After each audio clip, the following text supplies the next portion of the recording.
अगला क्वेश्चन देखिए क्या कहता है कि भारतीय संविधान में दो प्रस्तावनाओं का वर्णन करें जो भारत की धर्मनिरपेक्ष राज्य बनाता हो। देखिए पहला क्वेश्चन है जो हमारे भारतीय संविधान में यह घोषित कर दिया गया है कि भारत एक धर्मनिरपेक्ष राज्य है। दूसरा है जो क्या कहता है कि दूसरे प्रस्तावना के अनुसार कहा जाता है कि भारत में कोई विशेष प्रकार का धर्म नहीं है, सब धर्म क्या है, समान है। अगला क्वेश्चन कहता है भाषा नीति से आप क्या समझते हैं। भाषा नीति एक ऐसा नीति है जिसमें क्या है, लगभग में सभी भाषाओं को प्रधानता दी गई है।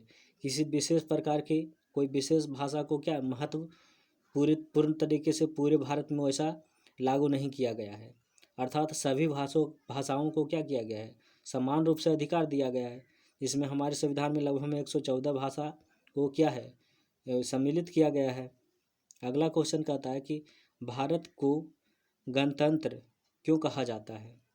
भारत को गणतंत्र इसलिए कहा जाता है क्योंकि क्या है, गणतांत्रिक रूप से क्या है, हमारे भारत में संविधान लागू किया गया है। जो भारत में 26 जनवरी 1950 ईस्वी को भारतीय संविधान लागू किया गया था, उसी के अनुसार भारत हमारा क्या गणतंत्र देश है। अगला क्वेश्चन कहता है कि भारतीय संविधान के अनुच्छेद 19 क्या कहता है।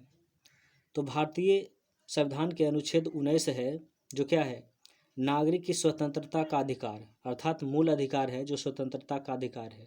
स्वतंत्रता का अधिकार मतलब क्या हुआ कि वह अपने इच्छा के अनुसार क्या है, कोई भी कार्य कर सकता है, अर्थात गलत कार्य नहीं। जैसे कि आपको बताते हैं कि वह कोई भी व्यक्ति अनुच्छेद 19 के ही सहारे से अपने जाति से दूसरे जाति में चला जाता है या अपने धर्म को छोड़ करके दूसरे धर्म में चला जाता है।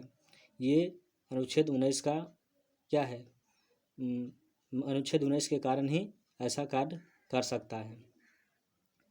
अगला क्वेश्चन कहता है संघात्मक शासन व्यवस्था से क्या समझते हैं या लिखित संविधानों क्यों आवश्यकता है। संघात्मक शासन व्यवस्था वह है जिसमें क्या है, सभी को समान रूप से शासन करने का अधिकार है या हर एक कोई क्या है भारत के राजनीतिक क्षेत्र में अपना भूमिका निभा सकता है या राजनीतिक क्षेत्र में अपना सुनिश्चित कर सकता है, अपना जो भूमिका है निभा सकता है। अगला क्वेश्चन कहता है कि रंग भेद से आप क्या समझते हैं। तो रंग भेद है चमड़े के आधार पर यानी कि काला गोरा के अनुसार भेद किया जाता है, उसी को रंग भेद कहा जाता है। जैसे कि हम लोग जानते हैं कि महात्मा गांधी जब दक्षिण अफ्रीका गए थे तो क्या है, रंग भेद का ही शिकार हुए थे, क्योंकि क्या है उनको रंग के आधार पर काला कहा जाता था और उनको क्या है, यानी उनको रेल के डिब्बे से क्या किया था, बाहर कर दिया गया था।